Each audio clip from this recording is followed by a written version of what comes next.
Pagkatapos nga akong makabili ng mga gulay-gulay at mga iba pang bilhin sa may grocery para sa aking store, ay dito naman ako sa bilihan ng karne ng baboy at karne ng baka. Mga around 5:30 AM na yan. At dito nga ako sa pwesto ng mag-asawang Amor at Beth, bumibili ng karne ng baboy at karne ng baka. At meron din silang fresh longganisa. Kung pipili ka, kuha ka nila ng ribs ng. At syempre, pork chop na din. Dito na nga rin ako kumukuha ng pang pinapaitan, yung ribs ng baka at laman. At syempre kung gusto mo ng pang kare-kare at meron din at pang bulalo. Bibili nga pala ako ng pang pinapaitan pang 1 kilo. At gusto ng mga bata yung papait. Mayroon nga pala akong sili dito sa likod bahay at medyo maanghang to. Siling pampatapang. Pero wag naman yung kahit maling tao paglaban mo. Chari! Yan ang kagandahan kung merong tanim sa likod ng tindahan.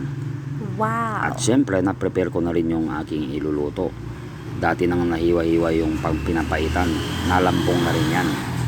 At yan po yung mga ingredients. Kasama na yung sili green na medyo manga. At syempre, ang unang gagawin dyan ay maggigisa muna ng sibuyas, bawang at luya. Lagyan ng konting mantika at pag mainit na, lalagay na yung igigisa mong sibuyas, bawang at luya. At hintayin rin natin maging light brown siya. Pagkatapos ng maggisa, ay susunod na rin yung hiniwa-hiwang karne ng baka, yung pang pinapaitan. Isasangkot siya lang yan hanggang sa lalabas yung manti-mantik. At pagkatapos nga lalagyan ng tubig at saka tatakpan. Iluluto ng mga 30 to 45 minutes. Naglagay na rin ako ng ginip sa mix. At siyempre yung pamintang durog sa konting asin.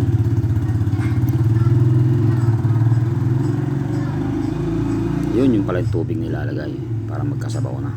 At saka tatakpan. At pakuluin ng 30 to 45 minutes. At pag malambot na, ilalagay na yung pait. Yung pait na pang pinapaitan. Nako, naalala mo naman ang nakaraan. Ang pait na naranasan sa pag-ibig na nagdaan. Charing! At pagkatapos nga ilagay yung pait, papakuluan muna natin. At syempre isunod natin yung konting asin at konting suka para medyo maasim ang ating papaitan. Medyo lang, hindi naman yung sobrang asim. At saka halo-haluin. Pag nakulo na ulit, ilalagay na yung yan, konting suka nilalagay. Kadamtaman lang. At syempre, isunod natin yung sili green, yung sahog ng pinapaitan. Wow, sarap naman. Sabaw pa lang, ulam na. Papakulo lang naman yan ng mga 5 minutes para hindi ma-overcook yung sili green. At yan na nga, ready na ang ating pinapaitan. Sabaw pa lang, ulam na. Wow! Wow, alin na, tara, kain na tayo. Thank you for watching. Bye!